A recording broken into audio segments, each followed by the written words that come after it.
তোমাকে এমন একটা আমল শিখিয়ে দেব না যেই আমলের বিনিময়ে তুমি জান্নাতে ধন ভান্ডারের মালিক হয়ে যাবে।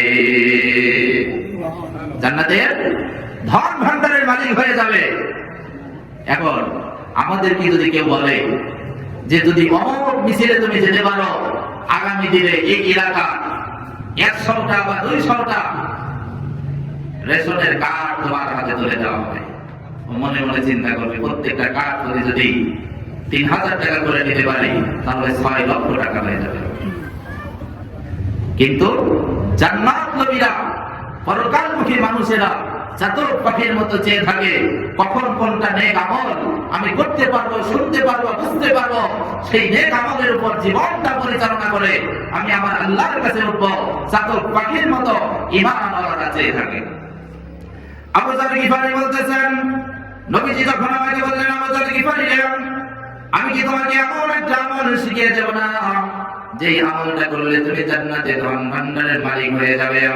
ওই আমলটা করলে, দোয়াটা পাঠ করলে তুমি জান্নাতে ধন ভান্ডার পেয়ে যাবে।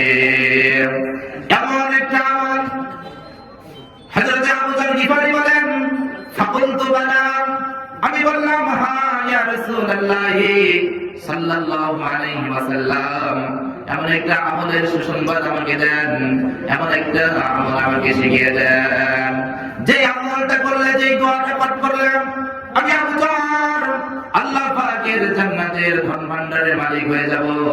ইয়া রাসূলুল্লাহ ইয়া হাবিবাল্লাহ। এবার আল্লাহর নবী তেলাওয়াত করে শুনিয়ে দিলেন যেটা আমাদের সকলের মুখস্থ আছে, হয়তো কেউ এর ফজিলত জানি, হয়তো কেউ এর ফজিলত জানি না। আসুন আমার সাথে বলুন, লা হাওলা ওয়ালা কুওয়াতা ইল্লা বিল্লাহ। আল্লাহর নবী, আল্লাহর হাবিব তেলাওয়াত করে শুনিয়ে দিলেন, আবু যর এটা গ্রহণ করে নিলেন। এখন দেখুন তো এই বাক্যটা আমাদের সবার মুখস্থ আছে কিনা। বিশেষ করে যারা সওয়াব রেসানি করে প্রতিদিন, তারা প্রতিদিন এটা করে থাকে বারংবার।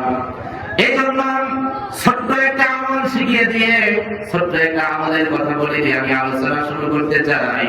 এই জন্য যে যেহেতু আমরা বাড়ি থেকে বের হয়েছি কিছু শেখার জন্য, প্রথমেই একটা আমল শিখিয়ে দিলাম যেটার বদৌলতে আল্লাহ পাক জান্নাতের মধ্যে ধন ভান্ডার দান করে দিবে।